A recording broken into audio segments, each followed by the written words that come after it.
Welcome to another episode of Empower Apps. I'm your host, Leo Dion. Today, I'm joined by Casey Liss. Casey, thank you so much for coming on the show. Thank you for having me. I'm very excited. I'll let you go ahead and start by introducing yourself. Yeah, so like you said, my name is Casey Liss. I'm a podcaster, an app developer, occasionally a writer. You might know me most recently from my new app Callsheet, which is, I think, kind of what we're going to be talking about here today.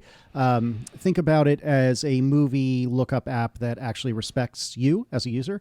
You might know me from my podcast with my good friends Mark Orman and John Siracusa, the Accidental Tech Podcast, or perhaps my other podcast with Mike Hurley, Analog, over at Relay FM.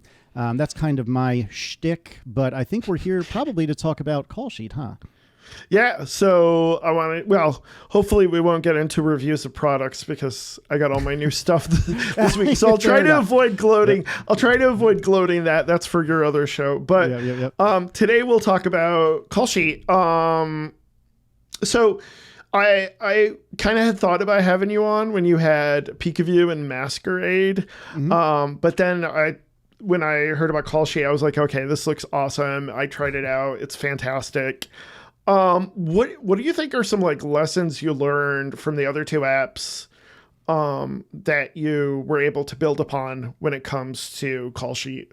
Yeah, I think that's a great question. So the other apps, the first one that I had released was an app called Peekaview, and the very, very brief nickel tour of that is at the time my daughter was 2, she's now 5, and we had just been to Disney World, and she really liked flipping through pictures on our phones, which in and of itself was fine, but I was deeply worried that she was going to find the delete button and then start deleting all the pictures on our phones. Yeah. And so it occurred to me, well, I'm a developer. I know how to fix this problem. So Peekaview is basically a read-only photo gallery, and you can limit what photos you're looking at. So maybe if you had an album of like comps you wanted to show to a client, you could hand the client your phone, engage guided access, which is an Apple thing. And then the only thing they can do is look at these, 5 or 10 pictures or what have you.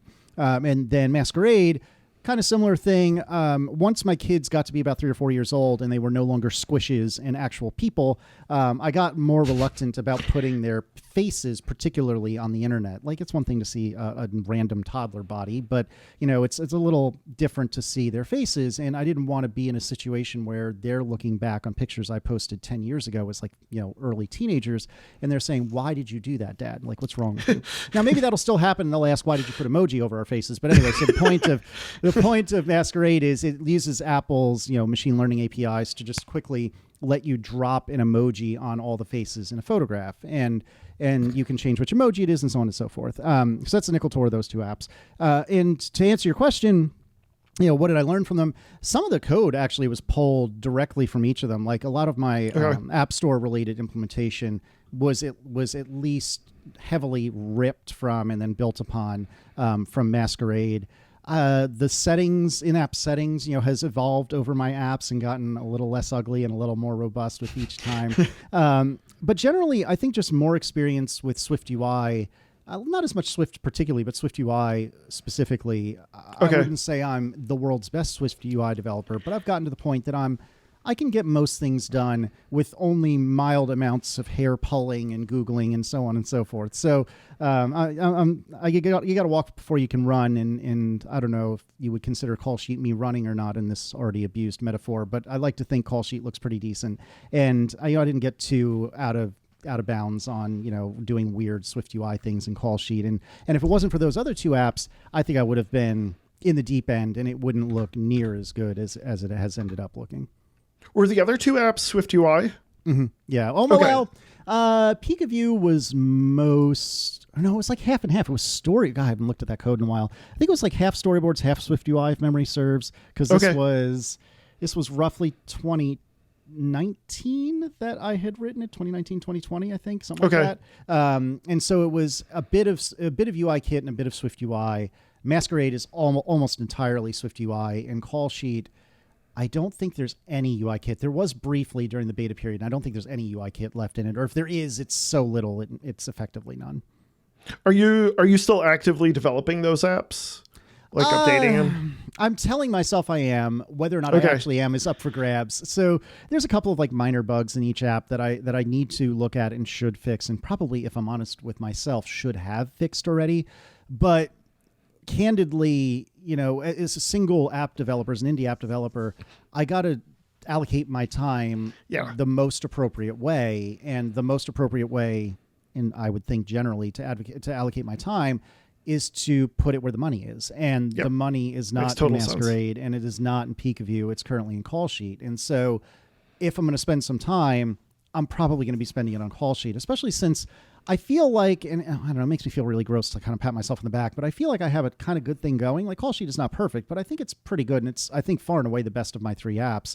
And so I want to keep that momentum going, both for me and for my users and for, any press that might have an eye on it or something like that. And so I want to keep that ball rolling. And it's hard to do that if I'm context switching all the time to these other apps that, while I've certainly 100%. Made money from them, it wasn't a ton of money. And I mean, I haven't made a ton of money from Callsheet, but I've made orders of magnitude more than I have from the other two. So, you got to do what you got to do when there's only one of you.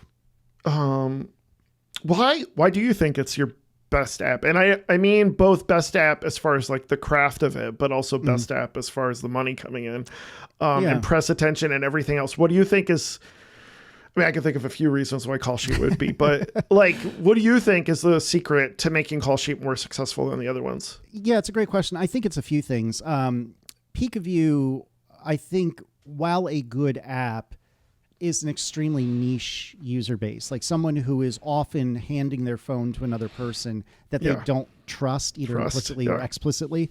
That is something that happens fairly frequently, but maybe not enough that you're really going to find an app to solve that problem. With Masquerade, I think that actually, maybe it's because I'm an old, but I think that could have a lot more legs than it ended up having, if you're someone who is concerned about privacy and that sort of thing. And I'm 41. My early years are pre-internet, and the high school-ish time was when the internet was really starting to become a real and proper thing. And by the time I went to college in the early 2000s, the internet was for real. But that being said, photographs on the internet, that was still not as much of a thing. That makes me sound older than I mean, but social media, the way we think of it today, wasn't a thing. Like Facebook came out right after I graduated college, and so sharing pictures on the internet wasn't as common. And so for me, having not grown up with my likeness across the internet always, it still feels a little like skeevy and weird to have photos everywhere, and to just put somebody else's likeness on the internet without their permission. That seems a little weird, but I think that I'm part of a dying breed. And so I wonder if Masquerade is a relic of a lost time. Like, I do think it's a good app, but I don't know if it's a necessary app. Now, contrast that with Callsheet. So Callsheet, the guiding idea behind it was, I am so sick and tired of the Internet Movie Database app, the IMDb app, that's constantly nagging you to log in. It's constantly trying to send you advertisements or show you advertisements. It's constantly auto-playing videos. Like, everything about that experience is just trash, in my personal opinion. And I'm sure the people who work on it are very bright and very good, but when you have this massive corporate overlord of Amazon, you have to, do what they tell you to do. And so Amazon's owns IMDb? As far as I know, I'm pretty darn sure about that. Okay. Yep. And so, when Amazon wants to make money off of it, you got to do what Amazon wants you to do. And so, when I sat down to write what became Callsheet, I just wanted something like IMDb that wasn't awful to use. And I think there's a lot of other people that use IMDb begrudgingly. And now that there is any alternative, that's like a cold glass of water in a very hot place. You know what I mean? And so I think that there's a pretty big audience of people who have also found this pain and would love to fix it. Now, the things become a little squishy, though, when there's people who have this pain, but they may not want to spend money on fixing it. And that's where it becomes a little tough, right? And that's where, if I'm doing my job right, then I need to do everything in my power to make sure that I have enough features and enough good things to justify the cost. And I think I do. I really think the app is competitively priced, even when competing with free, but it's a tough sell. I mean, from free to anything is hard. And that's the big task for Callsheet. Actually, there's one other thing I wanted to say is like, I'm about the same age as you, and I have 6 kids, and 4 are adopted. Oh my word! 6 kids. Oh yes. My wife is one of 5, and I find that to be utterly bananas. I can't imagine 6. but like, yeah, 4 of them are adopted, so privacy is definitely a concern. So like with Maker or Masquerade, it's like, yeah, that makes total sense. And we had Josh Holtz on to talk about what was it? Playpen. Playpen was his app. Mm-hmm. Yeah. And it's the same idea where you use guided access. So like PeekAView is like, I love that idea of. I wish there were more apps that took advantage of guided access. Yeah, absolutely. But yeah, I mean, there's a lot of reasons why I could see why Callsheet is a successful app. And like certainly IMDb makes it as easy as possible for you to to build an app that's useful. Do you want to like explain like what were some of the like issues with IMDb and what you were why you were trying to make an app that like I think you put it as like that's actually nice to the user and like a convenient, fun app to use for movie info? Yeah, I mean, I think it's. The idea for me was just, I'm sorry, are we recording? Because it doesn't look to me like we're recording. Okay, just want to make sure. All right, so let me reboot that. Yeah, so for me, it was both, it started in a kind of negative way, I guess, which is just, I don't want to see a prompt to log in. I don't want to be shown ads. I don't want to be shown auto-playing video. I just want to be able to get in and get out and look up what I want to look up.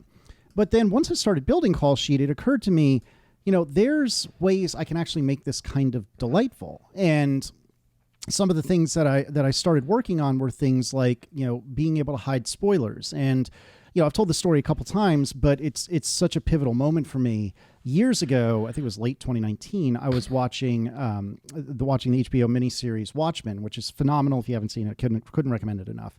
And no spoilers, but one of the characters, well, a couple of the characters really, but one of the characters in particular had a dual role, and you don't find out about the character's other role, or I guess it's kind of the actor's other role. You don't find out about that until about halfway through the series. And so early on in the series, I was looking up this particular individual because I was not familiar with their work at all or who they were at all. And I'm scrolling through IMDb and I see, and again, no spoilers, but I see, Mr. Smith / super agent man or whatever. And I was like, whoa. I was not prepared for that. I didn't want to know that. No. Yeah. And so as I'm building Callsheet, it occurred to me, I can fix this. And so one of my favorite features of Callsheet is, at least for TV shows as we sit right now, for TV shows, you can optionally hide spoilers, things like character names, episode counts. What if your favorite character on the show, what if they're only in one episode? Well, I guess that character's about to get killed off, or whatever the case may be, or written off the show. You can hide episode titles, episode thumbnails. I forget what else there is. I feel like there's one or two other things. Okay. But the idea being you can hide all of this stuff so that as you're just casually browsing, you're not putting yourself in a position where you're ruining a show for yourself. And like, Watchmen wasn't ruined by this revelation that I had or this discovery that I had, but it definitely, the reveal was worse because I already knew what was coming and I didn't want to have that happen again. And so the more I work with Callsheet, now that I've got like the standard, the base level done, the more I work with it, the more I realize there are little bits of surprise and delight that I can do that really can be fun. And I'm working on currently, some of this is already out in the App Store, some of it is not. But one of the things I'm working on is I know I and a lot of other people always want to know, well, how old was that person when this was recorded, or when it was released, or whatever the case may be. And so as you scroll through movies, or through a person's a filmography, it'll show, well, for the year 2022 they were 40 or 41 years old. For the year 2021 they were 39 or 40 years old, or whatever the case may be. And that's already in the App Store. And then what's coming in the App Store is, if you're looking at a movie, you can see, this actor plays, Margot Robbie played Barbie, and she's, I think, like 33 years old at the time this movie was released, or something like that. And that's silly, and maybe some people don't care, but a lot of people I know just find that interesting information. And it's also kind of stark to see totally. how all the men in the movies are like 10, 15 years older than all the women, but that's neither here nor there. And so, with this is stuff that I can do to surprise and delight my users. And now that Callsheet is out and I've started, and I think I've got that base level done, like I said, I can do a lot more with that. And that I find to be incredibly riveting and incredibly fun for me too, because it's so fun to have somebody, get on Mastodon and toot at me, oh, I just saw such and such, this. I just saw this feature, and oh my gosh, I love it so much. I can't believe you did what I wanted, and I didn't even know I wanted it, which is a very Apple thing. Yeah. And I haven't gotten a lot of those, but the fact that I've gotten any, I consider a personal victory. I'm just pat myself on the back real quick. So. Yeah, I love like the rabbit hole aspect of it, where it's like, okay, now I go here, and then I find out, oh, this person was in this movie has this actor, and just keep going and going. That's what I love about it. It has that like rabbit hole feel to it. What were like the first initial challenges you ran into when you started developing the app? That's a good question. There wasn't that much. That's not a very satisfying answer, but I didn't have that many like specific challenges. I think the biggest thing was the information architecture. Like, how do you represent an extremely wide and extremely deep bit of information? And that's a hard thing to do. And I had a lot of help from my friend Ben McCarthy. Between themselves and me, I think we landed in a pretty good spot, but it took a while to figure out, how do I want this app to look? And Ben has suggested to me some very, very just truly gorgeous re-implementations of what I've got. But it's hard because I want to make sure that I'm not losing speed in favor of pretty. And not to say that Ben's designs are bad. I'm not trying to say that at all. In fact, I can't say enough how amazing Ben's designs are. When you're saying design, are you talking architecture design or like visual design? Visual design. So Ben, what if you rejigger, you instead of a poster on one side and information on the beside it, what if you do this, and spin this around and, move the Jenga or move the puzzle pieces around and so on and so forth. And Ben's designs are unquestionably gorgeous, quite a bit better looking than what I have today. And Ben deeply influenced what's already there. But the engineering trade-off, even in a design context, is how much do I favor beautiful over functional? And I think where Ben and I landed the way it is now is riding the line in a good way between beautiful and functional. It's not astonishingly gorgeous, but I think it's a pretty decent looking app. But it's also a fast app, and it's not only in terms of actual performance, but in terms of I can find what I need quickly, and I think that's incredibly important for an app like Callsheet, which is all about looking things up and then getting out of your way. And so I don't know if I made the best trade-offs there, but that's something that I'm always trying to tweak and make sure I'm doing the best job I possibly can. So we had talked about where you are pulling the info from, and you're using the movie database. That's right. Is that the one that Plex uses for its info? Okay. How was it working with that API and pulling data and stuff like that? So extremely great. Asterisk. The API is very, very good. It's very well thought out. I don't know if it's one of those things, like, as a developer, I think the biggest compliment I can give another developer, because most developers are selfish jerks. Hello. But the biggest compliment I can give another developer is, wow, I would have written it just like that, which obviously is, it's intuitive. It makes sense. Exactly. It's like what you think it does. Yeah. There's some negative reads of it. You gave me the positive read. It's like, exactly. It's intuitive, makes sense. That things are where I would expect them to be, so on and so forth. And the movie database API is mostly that. Where it becomes a little tough, though, is that the movie database has very strong opinions about a handful of things, and sometimes that runs in contrast with what either I want or my users want. So a couple of quick examples. When I was working on just yesterday, in a movie, when you're looking at a movie and scrolling through the cast or crew of a movie, I wanted to show the ages of all the actors or all the crew members or whatever. And there's no real easy way to do that. It's not like GraphQL where you can just pluck things out of a schema and say, I want this and I want this and I want that and I want that. The schema is the schema. And so in order to make that work, what I have to do is, as one of these cells is coming up on screen, I have to fire off a network request and get that cast member or crew member's birthday, which is pulling in a crud load of other data I don't care about, but I need to get that whole object. And then if it scrolls off the screen before I get that response back, then I need to throw away that request and not care. And, that gets to be a fair bit of management that I have to do on my end. Right. And there's no mechanism for me to just say, hey, when you give me the cast or give me the crew, can you throw in that birthday as well? Like, there's no mechanism. There's no affordance for that. which is tough. Yeah. But yeah, the good news is that the movie database API is so flippin' fast that it actually mostly doesn't matter. Deal. It is phenomenally fast. I've heard rumblings. This is not confirmed by anyone at the movie database, but I've heard some rumblings that they're, and this is outside of my comfort zone, but they're sitting, like, all of their stuff is sitting like at CDNs, you know, and like, I guess it not only are the assets there, but like, I guess a lot of the data is there. And so my limited understanding is this stuff can just happen like darn near instantly. Right. And I cannot say enough good things about how fast this API is. And generally speaking, it's well designed. Things do make sense. I wish it was a little bit more tweakable in certain ways here or there. Another great example of this, and it's a community-driven database, right? So the data isn't always perfect, but it's usually pretty darn good.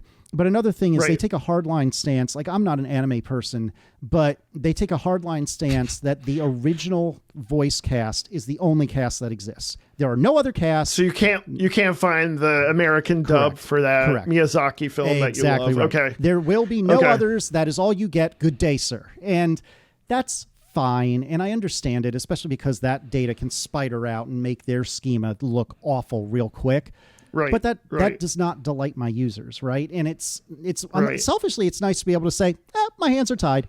But unselfishly, that's a really crummy response that I have to give my users that, look, I can't get to that data because the data doesn't exist. And that's tough. And there's only a couple of occasions, I can't even think of any others off the top of my head, but there's a couple of occasions where they take very hardline stances on stuff like that. And that's frustrating, but ultimately they provide an incredibly robust API that has incredibly fast performance and is really, really good. And their pricing is phenomenally, good for me. So I can't complain, but so much, right? And as far as I can tell, it seems like it's reasonably cheap to run. I guess this is me, making some assumptions here, so I might be dead wrong, but from what I've gathered from talking to other people in the community who are using this API, like, they've gotten kind of sniffs and hints that it doesn't cost them a lot to run it. So everyone seems to be aligned, for the most part. It's just there's a couple of things here and there that I wish were a little bit different. When you say aligned, it had flashbacks to the recording I did with Christian. Yep. So did you look at, IMDb? Does IMDb even have an API? I didn't think they did, to be honest with you. And then I found out just like a month ago that they actually do. But if memory serves, the pricing is hilarious and not, speaking of Christian, imagine. Not dissimilar from Reddit style pricing. Like, I think it was Reddit's much worse because who isn't? But who's better? Or you know what I mean? I got that all backwards. So you know what I'm saying? Reddit is the worst, is what I'm trying to say. But anyways, the pricing is not great, but I think it is potentially workable. But honestly, the point of this app originally was to thumb my nose at IMDb, and I'm past that at this point. Like, at this point, I'm actually really enjoying the experience of using the movie database. And while I'm struggling because I don't want to say that I'm collaborating with them, because that's not really accurate, but there's a developer forum where I've posted questions and things like that. And like, and the CEO has gotten on because I think they have a very small team. I think the team is, under 10 people, possibly under 5. And their CEO is come on and been like, oh yeah, I see what you're saying. Can you go and upvote this Trello ticket, or whatever, to show me that you're interested in this, and so on and so forth. And so it's been nice and it's delightful, and it's the antithesis. I listened to and watched your episode with Christian, which was great. And it's the antithesis of poor Christian's experience, which is too bad because Christian's like 10 times nicer than I'll ever be, but I guess Canadian, am I right? But no, it's been delightful working with the movie database, and I hope that they're around forever. Not only for selfish reasons, but like so much of the stuff that I use, you had mentioned Plex earlier. Like, I'm a Plex super fan. In fact, I'm a little surprised I wasn't wearing a Plex shirt today. That would have been my style. But I'm a Plex super fan, and if the movie database goes away, that hurts Plex among many, many other people. I really love this app, Channels, which is like a TV DVR sort of app. They use the movie database. The movie database powers a lot more of the media related internet than you would expect. And so if they were to go under, there would be much bigger problems than Callsheet. And that gives me some amount of solace, but it's still worrisome, especially after Twitter and then Reddit. Well, movie database sounds more like a Wikipedia situation as opposed to like IMDb being more of a corporate entity, right? So I would think it would be around until hopefully, God willing, somebody doesn't buy them and screw them over. Well, but, and coincidentally, I found out about 3/4 of the way through the development of Callsheet that they do have a corporate overlord, but you will never in a million years guess who it is. You want me to guess? Please now? Feel free. Think about Microsoft? a washed up media company that somehow still exists. AOL. Better, hardware company. Gateway. Getting better still, media hardware. I'll give you one last shot. Media hardware company, mostly washed up. Nobody cares about it except John Siracusa. It's like Magnavox or some... You're getting warmer still. Like TiVo. TiVo owns the movie database. Oh, which I found that out. Well, you said Syracuse. I should have thought of that. Exactly. So yeah. Wait, nobody owns TiVo? TiVo owns TiVo? I didn't know. I figured somebody bought them. I might have that wrong, but as far as I know, that is correct. So yeah, so TiVo owns the movie database, which gives me even more worry. But that being said, I would think and hope, I'm knocking on wood, you can't really see it, but I would think and hope that if TiVo went under, that the movie database would spin itself out, and even if pricing had to change or something like that. Again, is it open source or any parts of it open source similar to Wikipedia? Not to my knowledge, no. I believe it's all closed source. But I think that the 2 to 10 people that work there hopefully could reach an agreement with TiVo that they could spin it out, do their own thing. Right. Right. But yeah, I heard that, and I was both somewhat relieved and deeply alarmed all at the same time. So, we shall see. So did you look at other alternatives like Rotten Tomatoes, or you have Common Sense Media on here and Metacritic? What did you end up finding out about those? So Rotten Tomatoes obviously has its own problems, as we've heard in the news last month or so. Yeah, exactly. So big surprise. Yeah, exactly right. It's funny because I don't really care for these ratings websites. Like, I don't really want to see anyone else's ratings. I find it to be actually a net negative in my personal opinion. And the only reason that I would say that about IMDb as well. Like, the ratings on there are kind of like garbage. Yep. So yeah. Yeah. And so for me, like, I didn't even have ratings in the first half of the Callsheet beta. But I expanded the beta test to members of my other podcast, the Accidental Tech Podcast. So if you are a paid member of ATP, I would give you a link so you could sign up for the test flight. And then now that the test flight is, or that stretch of the test flight is done, so they have now all lost their access. That was part of the deal, so on and so forth. Well, anyways, I bring all this up to say I had a lot more testers on this than I had any other app by several orders of magnitude.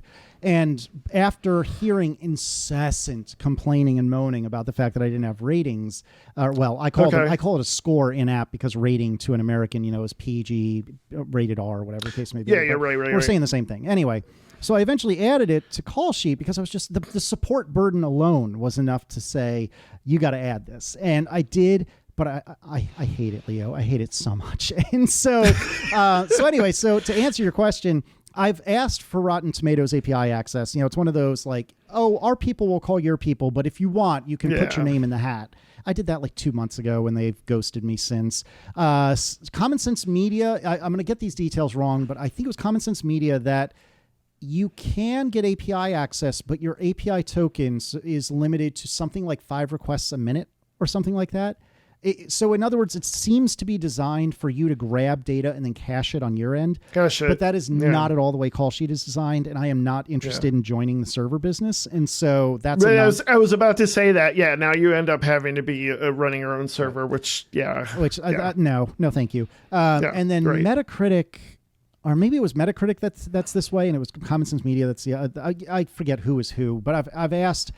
I think it was Metacritic I asked for API access. Or no, they didn't. That's what it was. Metacritic doesn't provide an API. Common Sense Media's API usage limits are hilarious. And Rotten Tomatoes, it goes into dev null. And so I don't think anyone has ever seen it. So yes, I've looked into these things. And in a perfect world, as much as I hate what I call score, but most people would call rating, as much as I hate it, I would prefer to have what is generally considered to be the best, available score, which for most people, recent news notwithstanding, that would be Rotten Tomatoes, or if not Rotten Tomatoes, then Metacritic.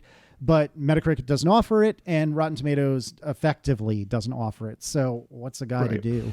And it's tough. Web scraping. Well, and that thought crossed my mind. That thought absolutely crossed my mind. I feel like I've done that. I did that like 20 years ago in college. Just was like playing around with Rotten Tomatoes when it was actually cool, and like, and I ended up like web scraping. I really thought about it, and a large part of the reason why I didn't do it was that their URLs are not reliable. It's not where it's like, such and such, RottenTomatoes.com/ some identifier, or RottenTomatoes.com/ the exact movie title. It was very, very, not literally random, but seemingly random. And so because of that, I just didn't even want to go down that road because I didn't think it would be reliable. And if it's not reliable, then what's the point? We brought up Wikipedia. Did you look you have mentioned in a few releases pulling info from Wikipedia. Well, I don't pull it in from Wikipedia, but one of the affordances in Callsheet is this idea of a quick access link or button, if you will. And so what I have it set up for is to jump to trivia, coincidentally on IMDb in a web view. Because I just am a sucker for trivia. I think that's fascinating, but that's not everyone. Yeah. And so you can choose to have a quick link to Wikipedia, for example. And there's several others. I forget what else. Parental guidance on IMDb. What else do I have on there? I forget what else there is. But anyways, all of them are always available whenever possible. But there's one that's like kind of prominent. And the Wikipedia entry for any given property is one of those things. And that was actually a perfect example of what we were just talking about. My initial very ignorant implementation of this was just go to, wikipedia.org/ whatever / the title. And that was all well and good, but what happens with The Little Mermaid when there's a 1990 whatever version and a 2023 version? And it was because of somebody who reached out to me on Mastodon and said, hey, if you go to Wikidata, which is, a sister project, if you will, of Wikipedia, you can actually make an API request and get the exact correct URL for a particular property. And I believe it was the movie database also offers a Wikidata ID. So I go to the movie database and I say, okay, what's the Wikidata ID? Awesome. Then I go to Wikidata and I say, okay, for this given ID, what's the Wikipedia ID? And then I can go to Wikipedia and say, all right, load The Little Mermaid, parenthesis 1990, whatever, parenthesis, rather than The Little Mermaid, and just cross my fingers and hope I got the right one. So that stuff like that, again, surprise and delight, both me and my users, now I can make that more reliable. Like, that's the fun stuff of being a developer, is being able to plug all that information and like connect stuff. Yeah, exactly. Yeah, exactly. I was going to ask, so we talked about this is all Swift UI. Is it using the Swift UI app lifecycle, or are you using app delegates? Okay. No, well, there is an app delegate, but it's implemented using the Swift UI adapter. Yeah, exactly. Yeah. And that actually didn't even happen.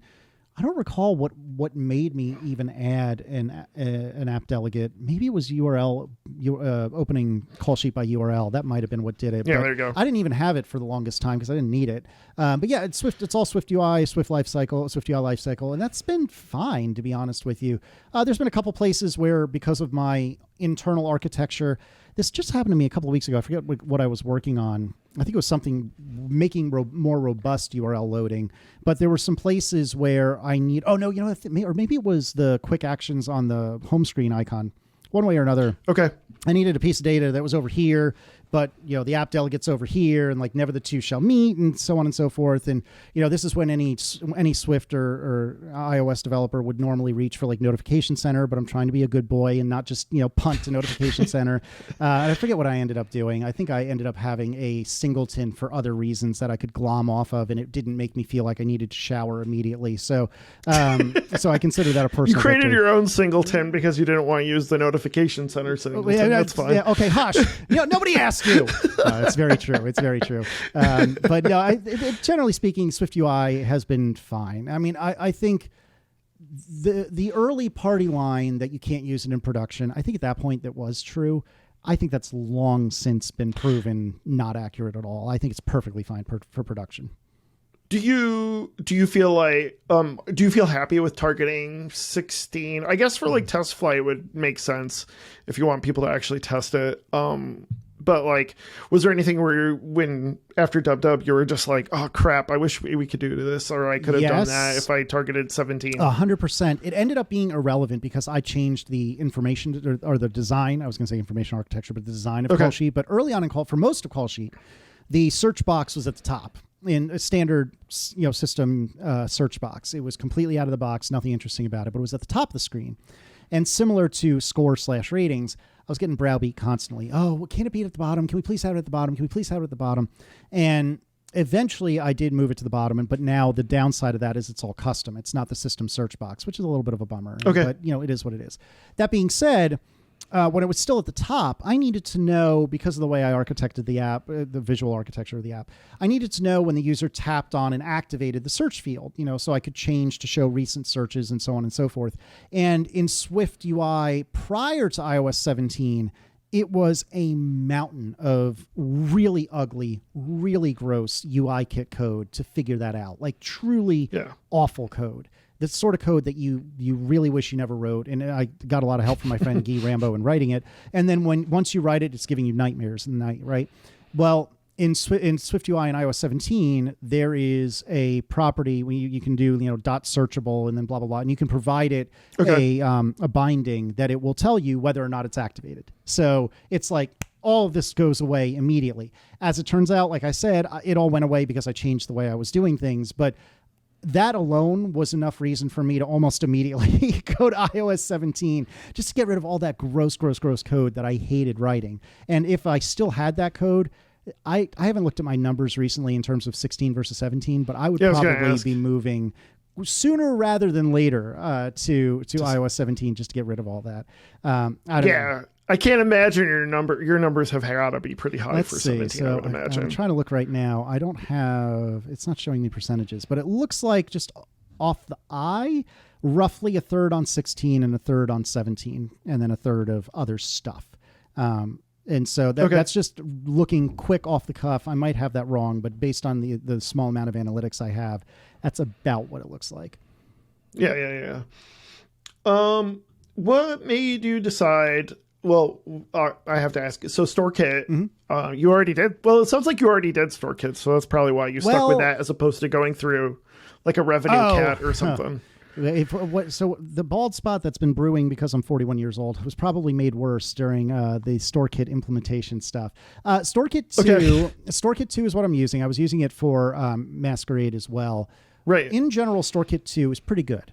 The problem I have with StoreKit 2 is that, and I understand why, but it's frustratingly, I can't think of the word I'm looking for, but it's very minute in the way it surfaces data. There's no, or at least not that I'm aware of, there's no real good, here's one method to call that gets you the holistic view of the world.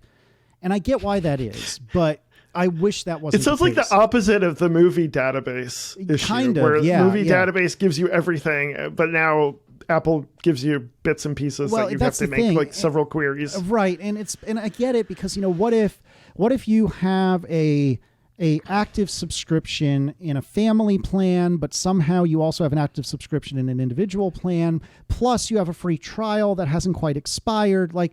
The permutations that Apple has to deal with are kind of bananas. And so I get why it's so granular is the word I was looking for. I get why it's so granular, but from a user of that API's perspective, so from a developer's perspective that's leveraging these APIs, kind of stinks. Like, tell me, what's the state of the world? Like, do they or do they not have paid access to the app? That's all I care about. And that doesn't really exist. Yes. And my understanding is that, and I haven't really looked into Revenue Cat much, but my understanding of Revenue Cat is that it does a much better job of giving you that holistic state of the world. And there was a time not too long before launch that I was like this far away from saying, I'm going to rip this all out and go to Revenue Cat because I just can't with this anymore. I didn't end up going with Revenue Cat partially because I'm cheap and I didn't want to give them any of my money, which isn't to say that it's not deserved. They deserve my money if I were to use it. I just didn't want to give it to them. And so that's their pricing, as much as I'm joking about, their pricing is actually extremely generous for someone like me. Right. It's not, I don't know if it's quite as generous for like an Amazon, if you will, but for somebody at my level, it's very, very generous. I'm not even sure that I would have needed to pay them money, but again, like I think I've spent too much time with Marco Arment and in Apple ecosystem in general. And if I can own the whole widget, I'll own the whole damn widget. And so I wrote it all for myself. And in the grand scheme of things, like I'm glad I did. I think from what I can tell, it works pretty well. Ask me again in a year when renewals start happening. But as far as I can tell, it's working well. But it was a slog. And I think it was a slog because in no small part, because I didn't have my own expectations set appropriately, in that it's up to me to micromanage all of these different moving parts. And I can't just go to Apple, like I keep saying, and say, are they registered? Are they paid? Or are they not? That doesn't really exist. Did you try using any of the user testing stuff for subscriptions at all? Or I did. I tried using the unit testing stuff, which is not exactly what you asked. I tried using the unit testing stuff, and that went okay. I forget what it was that caused problems, but it seemed like it was only half baked. Very well could be a user issue on my end. Very, very well could be. That being said, the StoreKit 2 testing, where you can create a set of products in your Xcode project and tweak those and so on and so forth, that is just chef's kiss, like wonderful. Okay. I'm jumping into StoreKit 2 with my Mac app, and so I'm just kind of curious how that experience is. And I'm worried about, you said, all the edge cases of trials and family subscriptions and all that stuff. It gets gross quick. I mean, it is surmountable, but it gets gross. And actually, super top secret, just the two of us, nobody else is listening, right?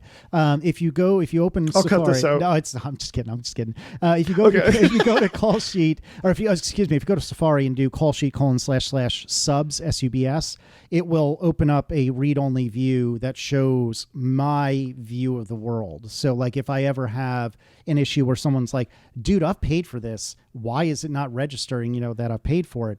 Then you can go to Callsheet://subs, and it'll show, for all of the different products I have, here's what StoreKit 2 is telling me. You're registered, you're not registered, you never purchased, and so on and so forth. And for the person, it's the person who's logged into that iPhone? Right. On your own phone. So if you're a Callsheet user, you can try this out just for grins and giggles and see what StoreKit is telling me. Like a debug view. I love that. And this was an idea of my dear friend Jelly, who writes the wonderful app GIF Wrapped.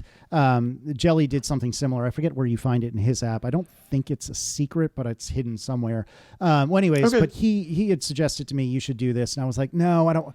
Oh, that's okay, fine. Awesome I think I should. idea. And so I haven't actually needed it yet, knock on wood once again, but I'm really, really glad it's there. So if there's a problem, at least I have some amount of view, because I could have a person screenshot it. And I believe actually, if memory serves, you can also copy a really crummy text-based view, or maybe it's an image view of what everything is, so that they could send that to me in an email or whatever.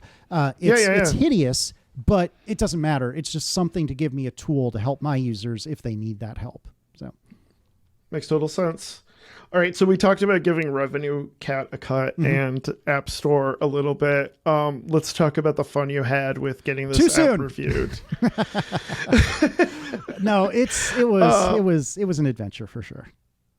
You want to I heard the story on ATP, but I'll let you go ahead and explain it for those who haven't heard. So I sent the app to AppReview shortly before I was going on a week-long vacation, and I did that. The app was ready, but I was a couple of weeks before when I wanted to launch. But my theory was, I'm coming up on vacation. Knowing me, all I'm going to think about is work during this entire vacation, unless I can get this through AppReview. If I can get it through AppReview once, generally speaking, knock on wood, once you get it through once, short of something very unusual, it'll continue to get approved. Maybe you'll have an issue here or there. But generally speaking, once you get over that first big hurdle, then you're okay. So I thought, okay, the week before I go, I'm going to send it to AppReview. They'll approve it, and then I'll be on vacation and know that even if nothing else happens, I have a version that I could release to the App Store when I'm back home. I released it to the App Store, and they looked at it overnight Eastern time, and they sent me a screenshot. I should call up App Store Connect to make sure I'm telling the story right. But the general gist of it was, they sent a screenshot saying, well, you have media playback in this app, and that's not allowed because you don't have rights to the things you're playing. Okay. And they sent me a screenshot of some anime show where I don't think there was even a play button on screen, but it was showing a list of episodes. And that was their justification for the fact that they could play media on this app. And I'm like, no, you can't even play a freaking trailer in the app. What are you talking about? Well, of course, I said this in a very polite and kind way. But I was like, what are you talking about? That's not a thing. And so I feel like there was one other thing that they complained about. And then they said, well, okay, you can't use any Disney or Marvel or any, media in any of this app, especially your App Store screenshots. Like they sent me my own App Store screenshots as justification for this. And I'm like, well, what the hell do I do with this? There's so many apps in the App Store that are clearly using Disney, Marvel, Pixar, all these different pieces of media, posters and images and whatnot. Like, what am I supposed to do with this? And so I sent them a response via App Store Connect, and I was like, look, what? And again, in a very polite way, what? How is this a thing? I can't, this app isn't possible without, I guess strictly speaking it is, but it effectively isn't possible without using the media or without using the images from all these things. What do you expect me to do? And look, Letterboxd, which is, I've spoken with their developers a couple times. They seem like incredibly kind and wonderful people. Letterboxd, the very first screenshot on your app store for the Letterboxd app was like Infinity War or something like that. I forget what it was. Are you serious with this? And so we go back and forth a couple times and I'm getting nowhere. And again, I'm being polite, although I'm getting clearly my fuse is running out of fuse. And so I said, these interactions were happening in near real time, as close as App Store Connect can get to real time. So I think to myself, all right, here's what you do. I sent them a message and said, hey, why don't you give me a call? Let's just hash this out verbally. We'll take care of it. I'm sure it'll be fine.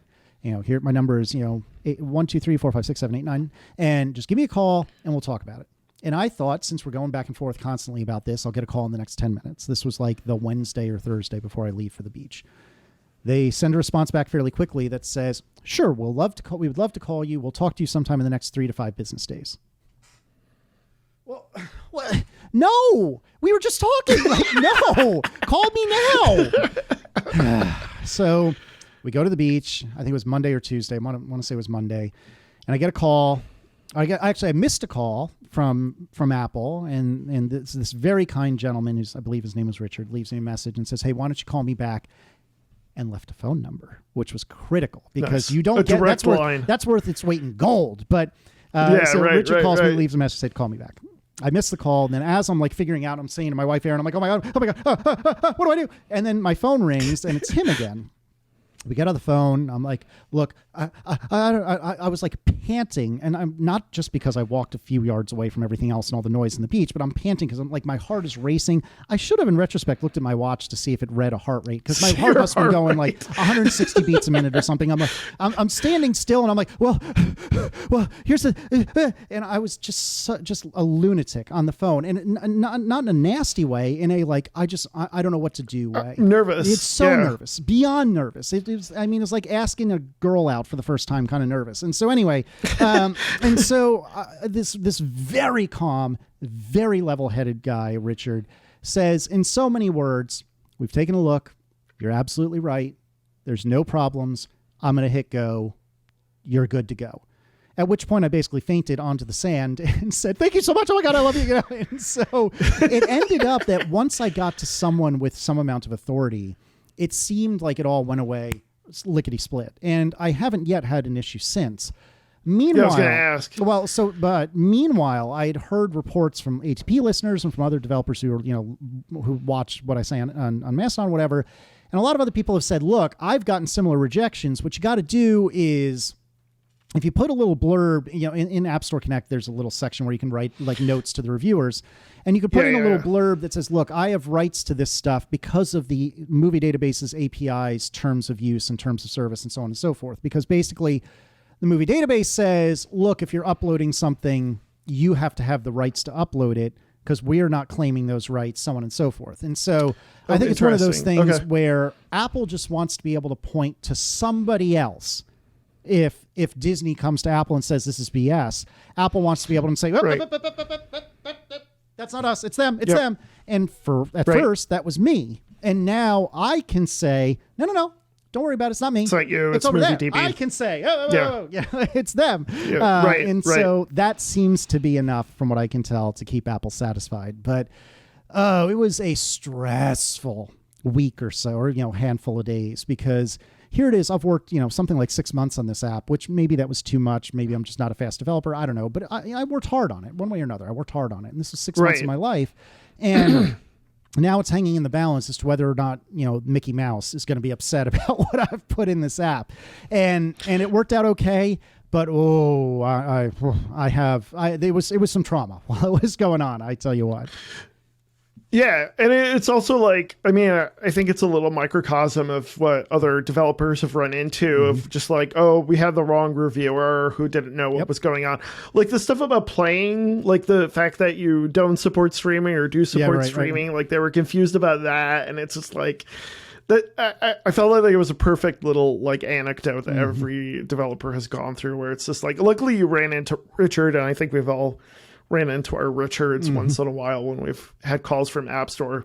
But like, yeah, I can imagine how stressful that is. It was awful. And I mean, in the grand scheme of things, if this was my stress for the year, I'm sitting pretty. But in the heat of the moment, man, it was rough. And it ended up fine. And once I got through to Richard, it was fine. And actually, to Richard's credit, he said, you have my number. If you run into issues in the future, feel free to call and we'll work it out, which at this point I was ready to marry him. But anyway, so I think it will be fine in the future, but it's just tough because this isn't my entire livelihood, but it's a large portion of it. And it was hanging in the balance because one or two people who didn't really understand, or maybe it was me that didn't understand one way or another. A couple of people didn't understand what the state of the world was, is, or should be.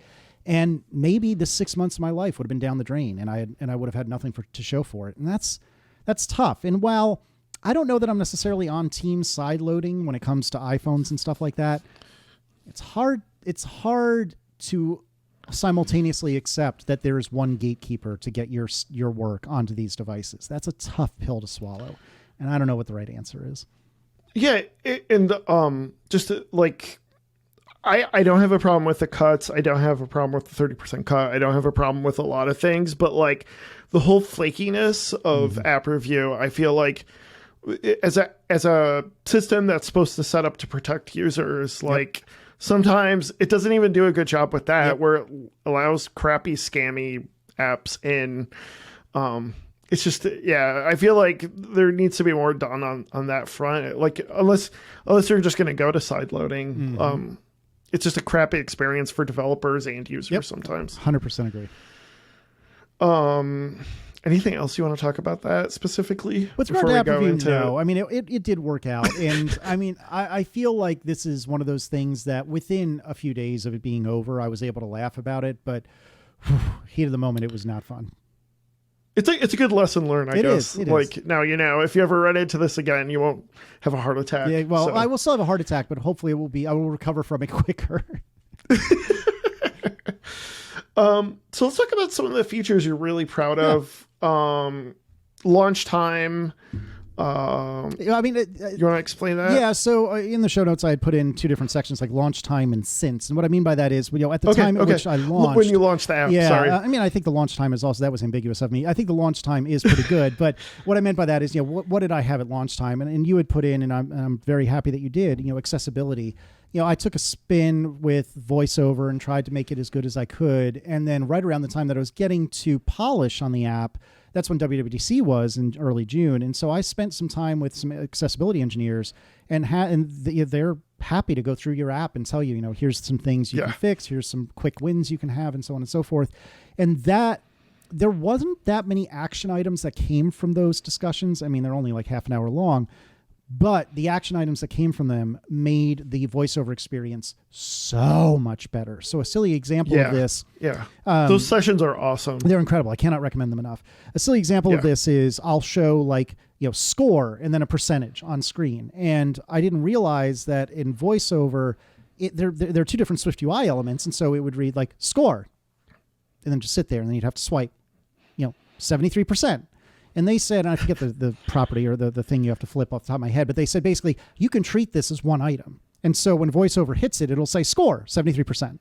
And something silly like that makes a world of difference for VoiceOver users. And so I was really happy with that. And I've had some VoiceOver users say, look, it's not perfect, but this is, especially for version 1, it's really, really good. And you did a really good job. And that makes me incredibly happy because, as has been often said, and there's a really good Microsoft graphic about this that I was reminded of in the last couple of days.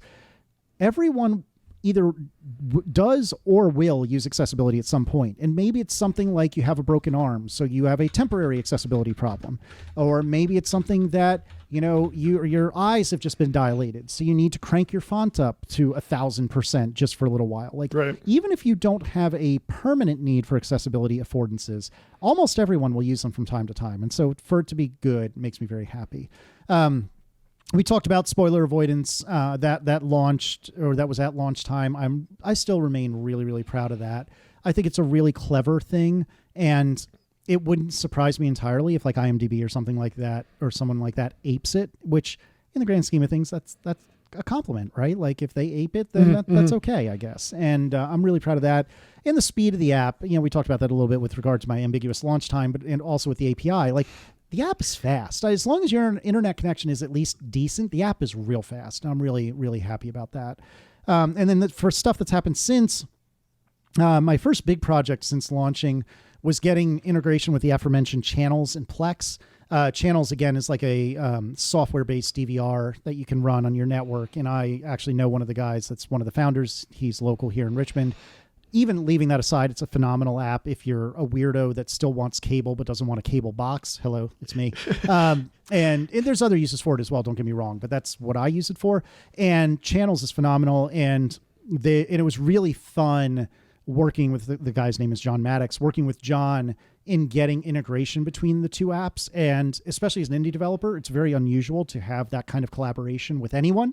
Mm-hmm. And between the stuff with Ben that we talked about earlier and the stuff with John, it was incredibly fun to get the Channels integration squared away, and that is pretty robust and works pretty well, and I'm pretty darn proud of that. The Plex integration, I use Plex even more than I use Channels. I adore Plex. It's my jam.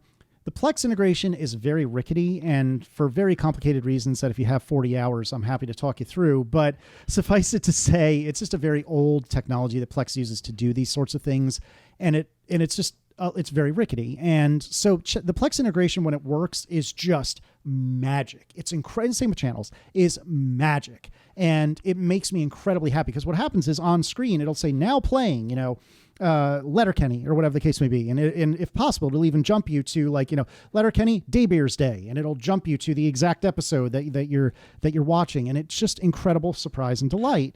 But so this is, you can play the show you want to watch through Callsheet. Is that what you're I'm sorry. talking about? No. That, thank you for asking. So what I mean is you're sitting on the couch, the Apple TV is playing Letterkenny or whatever the case may be on Plex or on Channels. And Callsheet will reach out to Channels or Plex or whatever and say, hey, what are you playing right now? And the Apple TV will report back, I'm playing Letterkenny Day Beers Day. And so, it's the perfect couch moment, or couch instant, as That's John awesome. calls it. Again, Channels integration is pretty robust, works pretty well. Plex integration I've called experimental because honestly, there's not a lot more I can do with it that I'm aware of, but it's very, very rickety. And so I consider the Plex I've always been interested in playing around with Plex and the Plex API. I use Plex as well.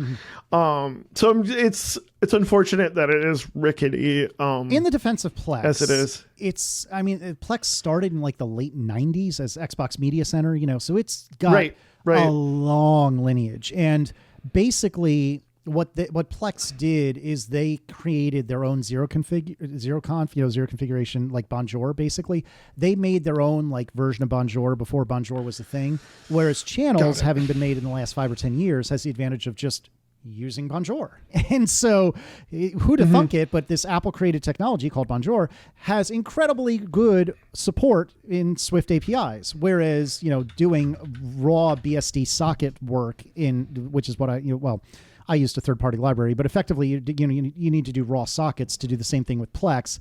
That's less robust and a lot less fun. But in the defense of Plex, it's because this stuff was written literally 20 years ago, and they haven't had to mess with it since. So what are you going to do? Yeah. Makes total sense.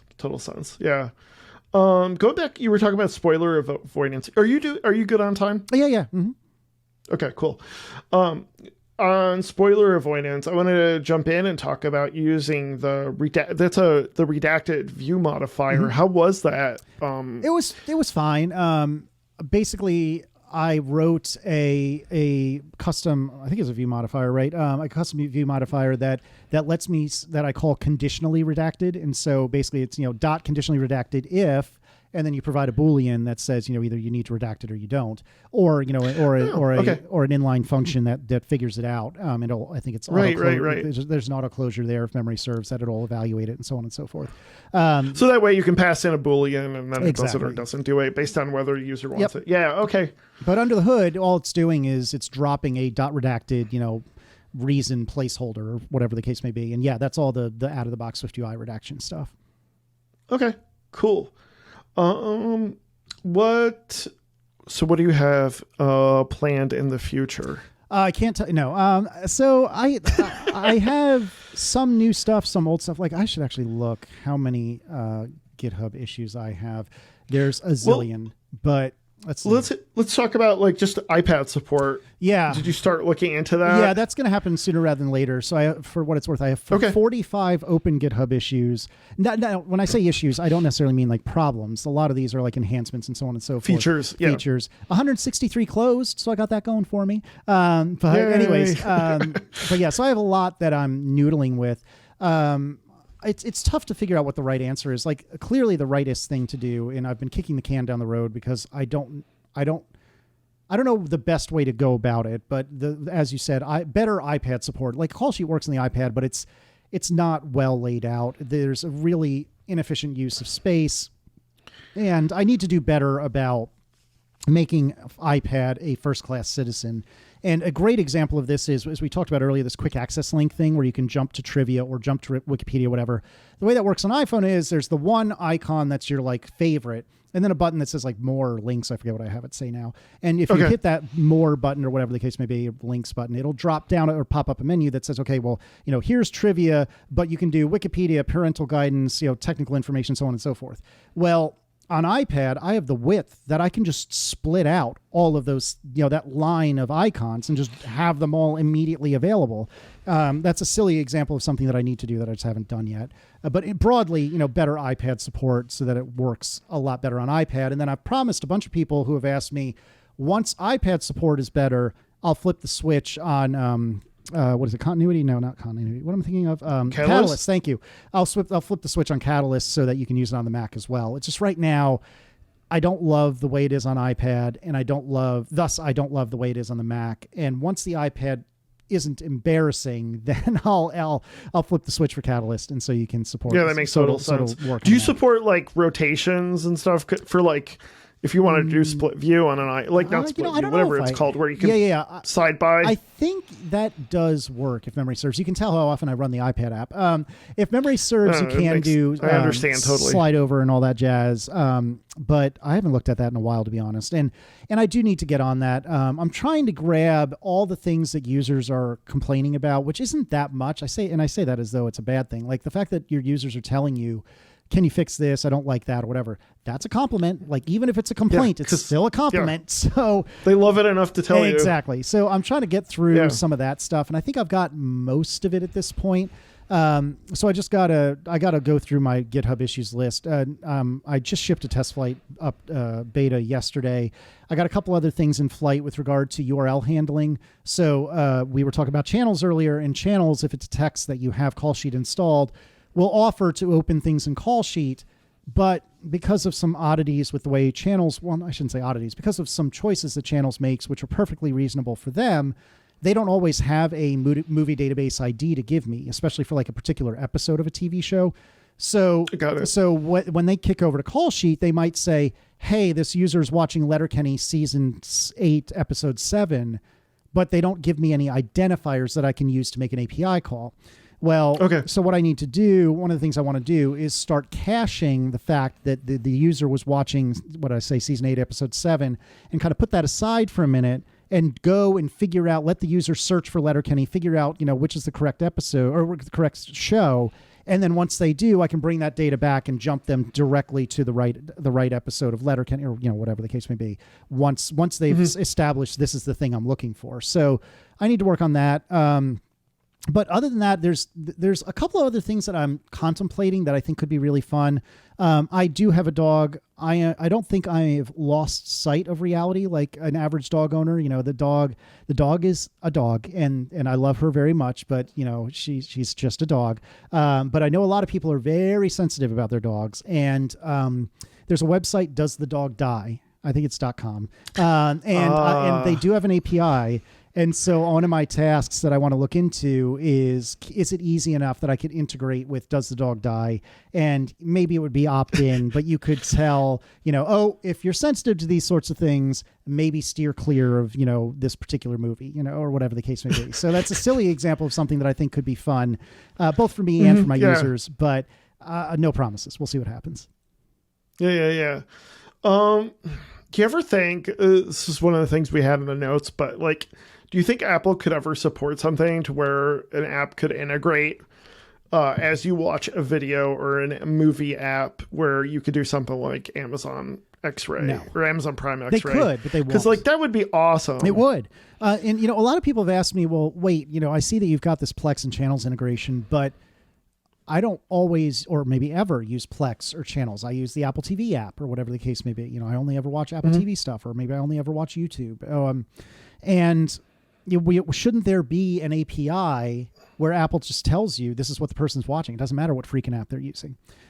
Right. My selfish answer is yes, there should be that API. And I guess like, you know, the home automation people have reached out, and Home Assistant is this like very, very nerdy home automation app that allegedly will let you do this sort of thing. And I started spelunking through their source code, and first of all, I think most of it's Python, fun. Which I'm okay at, but I'm not great at. Second of all, like the way they go about discovering this is extremely convoluted. Third of all, I think you need to like pair Home Assistant with your Apple TV, and like that is not the way it works with channels and Plex integration right now. Like it just it works. Right. If it's there, it works. Right. And so like in a lot of ways, this is like the holy grail for Callsheet, but it would also be kind of ugly too. So I don't know if it's the right answer, but it'd be a lot of maintenance too. It's so much support burden. Like it's just, I don't know if that juice is worth the squeeze, but you know, why doesn't Apple just provide an API for this? And then I was talking to somebody, I can't remember who it was, and they pointed out, well, because that's deeply privacy invasive. And I'm like, what are you talking about?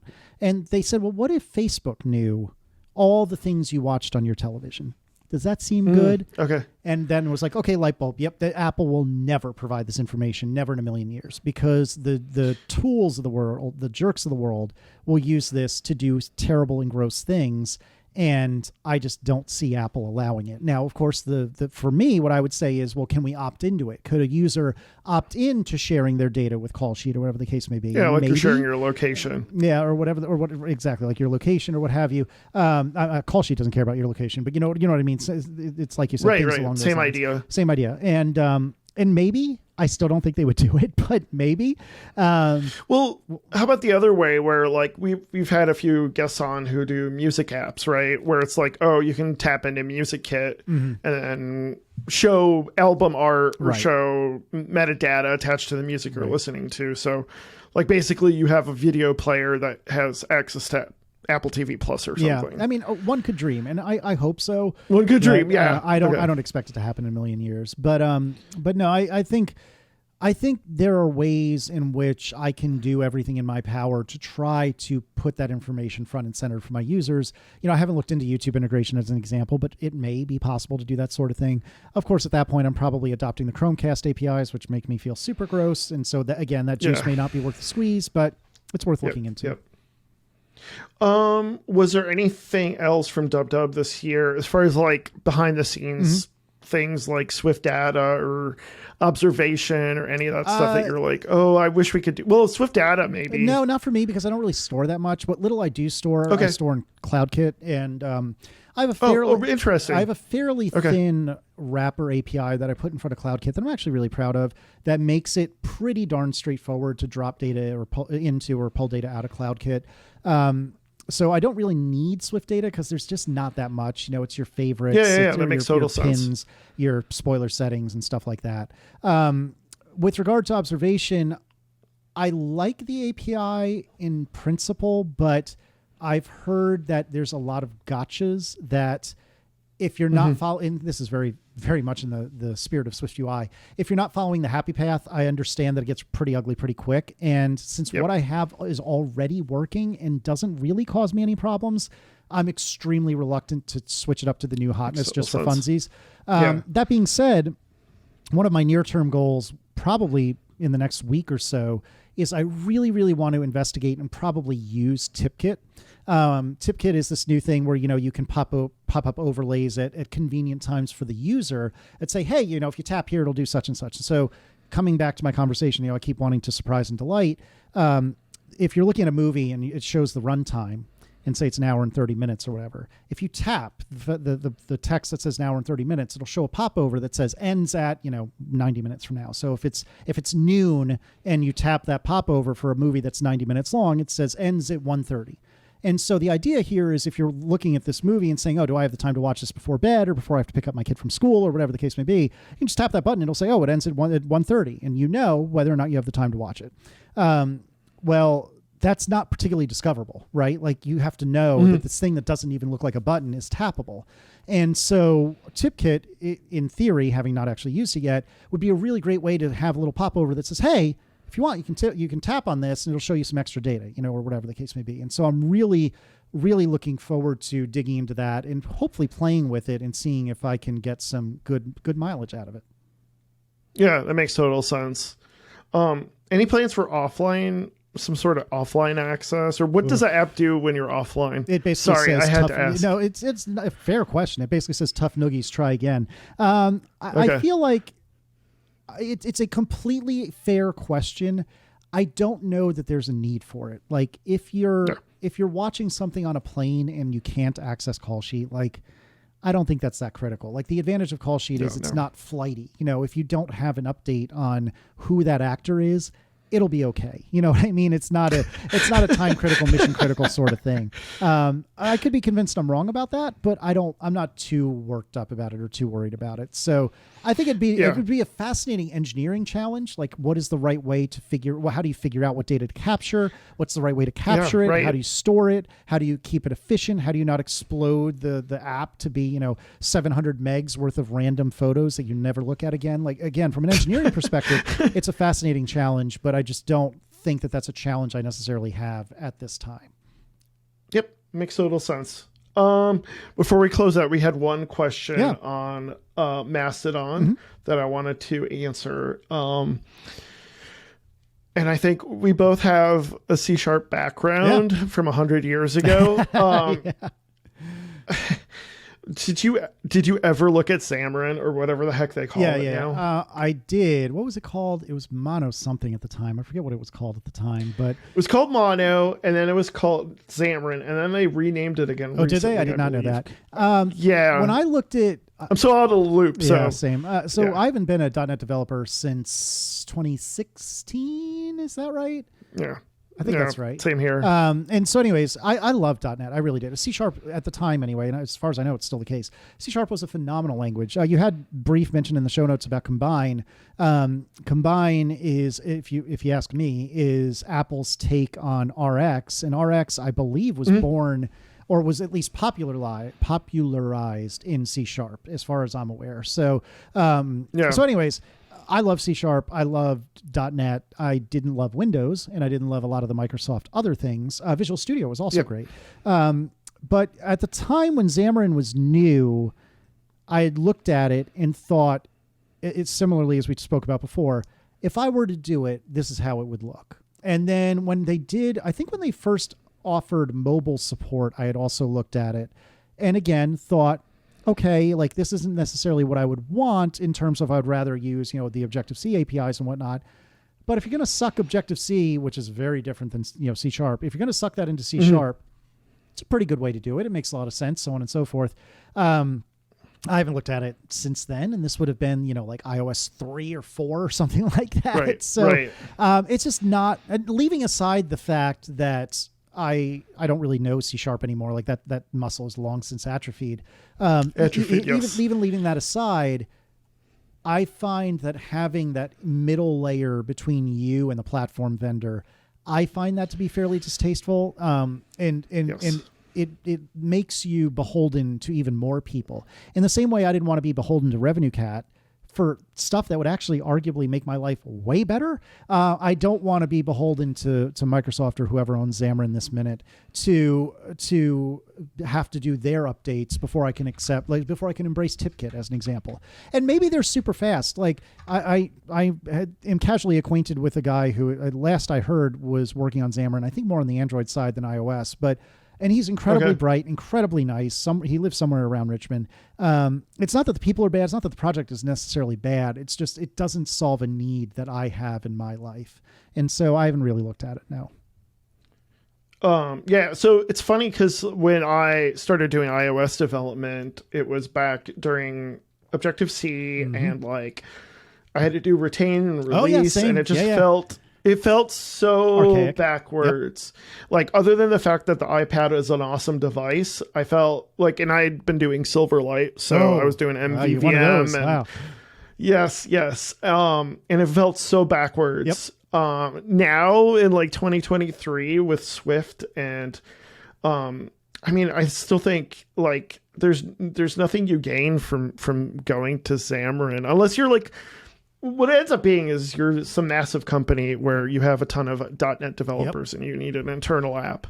Otherwise, like there really is no real need to go to Xamarin. I just don't see the reason for it. I completely agree. And I mean, obviously everything is an engineering trade-off, right? We've talked about that a few times this episode. And I think there are engineering scenarios or situations where it does make sense, but I think generally speaking, even if you're an indie who knows C# up, down, inside out, so on and so forth, you've still got this entire API surface that is Cocoa Touch that you need to learn, and potentially Swift UI or UIKit or whatever. Like those are incredibly broad and deep API surfaces that you're going to need to conquer one way or the other.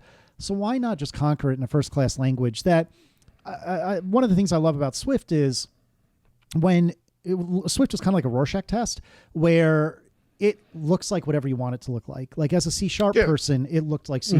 Objective-C developers, well, a lot of them were very cranky. Most of them have come around at this point. But you know, if you're an Objective-C developer and you're not too cranky, you'll look at it and say, oh, I see the Objective-C here. And I've understood that like Rust and Python people and Scala people can look at it and be like, oh, yep, I see that. So Swift has its problems for sure and has gotten extremely complicated over the last couple of years. I think almost woefully so.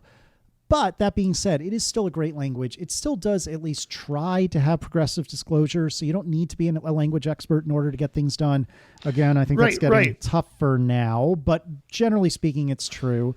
So it's a really great language that's fun to work with, and there's not that much boilerplate that gets in the way. In fact, one of the things I love most about Swift is that they're always trying to remove boilerplate. You know, the observation stuff and like hash preview. I mean, macro is all about removing boilerplate. Exactly.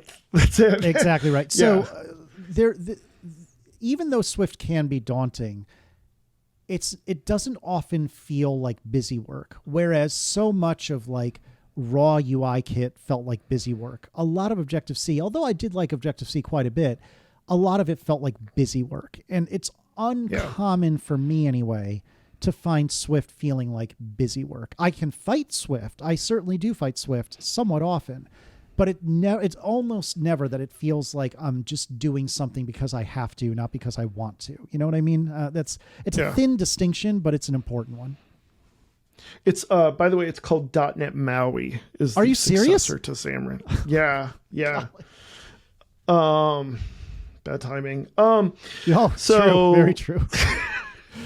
I was gonna say, like, one of my first contracts was as an iOS developer was working with a company that they wanted to build their business layer in Xamarin so that they can share it with Android and .NET. I mean, that makes sense. And then they brought me on as the storyboard Objective-C expert, and it worked. It worked fine. Fair enough. So, but they're a massive company it was like an internal app, so it makes total sense. I agree.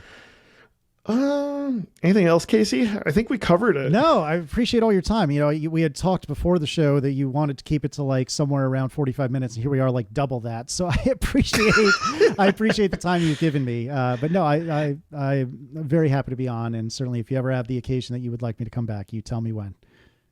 Awesome. Awesome. Where can people find you, Casey? Yeah, so my website is caseyliss.com, CASEYLISS. But you can find my podcasts at atp.fm and relay.fm/analog, spelled the correct way or with the UE on the end. Take your pick. So you can check all those out. And I'm on Mastodon. I'm on mastodon.social as Casey Liss.